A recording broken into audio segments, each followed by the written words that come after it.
Shalom Havrim. My name is Joshua Michael, and you're taking the Kosher Nutrition Education course. Today, we're going to talk about why we should consider to eat kosher. First, hopefully you all have downloaded the PDF from Dr. Heinrich, The Adverse Influence of Pork Consumption on Health. I know that there's some very disturbing information in this, but it also is very compelling when you stop and think about all of the aspects that he talks about.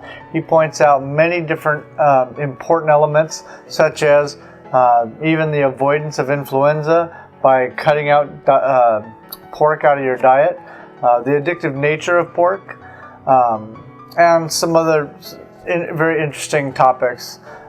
So have a look at that, have a read, go to the discussion boards, and let's have an open discussion in regards to this report. Okay. Now, let's have a look at Leviticus 11. Leviticus 11 gives us some very specific instructions regarding what we should and shouldn't eat. Now, considering that Elohim's talking to Moshe, and he's telling Moshe, hey, look, I want you to be healthy. Here's what you can and can't eat. Here's what I created to be food. Here's what I created to not be food. Okay? That's really how it reads in Scripture.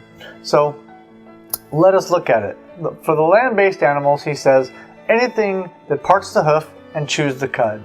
Okay? And some animals, like the cow, not only chew the cud, they regurgitate, and they have 4 chambers to their stomach, and they actually process a lot of that material so that it breaks it down into very, very, very rich minerals for that cow. So when you think about then we eat and consume that, we're actually getting a very good product when we eat cow or when we eat that type of an animal that processes that food to that level. Okay, so parts the hoof and chews the cud. That includes sheep, goat, cow, oxen, those kind of things. Okay. Anything that doesn't do both of those things, we're told you cannot eat. Okay? Let's take a look at the land-based animals. Well, what does that include? He gives us some examples right there. A giraffe is off to us. Lion is off to us. Anything that carnivorous birds, eagle, falcon, those kind of things you cannot eat. Why? Well, what do they do? What is their function on Earth? Let's just take a look at what their function is. What do? They kill other animals, and they dispose of the dead waste that's on the earth. So an animal dies, and a lion may devour it, and a lion may kill and devour another animal. So that's what they do. Then when we think about the fact that they are actually killing an animal, okay, Scripture says life is in the blood, okay? And then we are devouring that animal. You're actually taking in another dead animal. Why? Because that animal killed this other dead animal. And at least at a metabolic level, you're consuming that, that process, okay? So let's take a look at that. Let's also consider the fact that, let's take the animal pork, for example. If you've read that report by Dr. Heinrich, he goes into some great detail about why we ought to consider not eating pork. Another aspect of pork is that, now I was a soldier, I was in the Middle East, and I know that in the Middle East they used pig to dispose of, and excuse the graphic nature of what I'm about to discuss here, but they use pork to dispose of human excrement or human waste. They also, pig will also eat human flesh, okay? And then you consider the fact that we're putting that on our dinner table and eating that.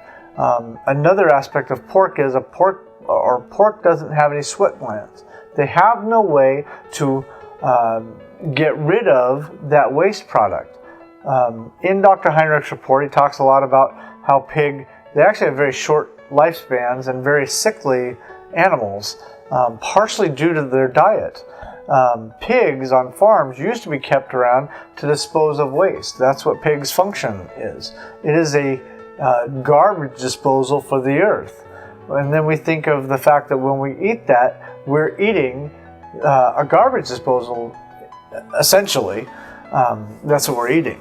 And we might want to consider not doing that. It probably isn't very good for us. And Dr. Heinrich's report actually explains in grave detail why it isn't good for us. Now, the great thing about Dr. Heinrich's report is he's giving you medical facts that I can't give you. He's giving you all research, and he's done radiologic research and into the fact that that animal actually, in comparison to human, as far as flesh for flesh, is actually very similar to us in a lot of ways. And I will let you read that report, but some of the findings that he found when he radiated that pork are rather compelling and rather interesting. Okay, so enough of that. Let's consider looking into the possibilities of changing our diet. One of the things that Dr. Heinrich talks about in his report is the fact that we have an addictive, we kind of have an addictive nature to pork, or it actually has addictive properties. Part of that is to the toxins that the pig gives off when we eat it. And so anyway, we'll go into more of that later. Just have a look at it. I would suggest reading that document once, twice, maybe even 3 times to fully take in all of the information that he is putting out to you.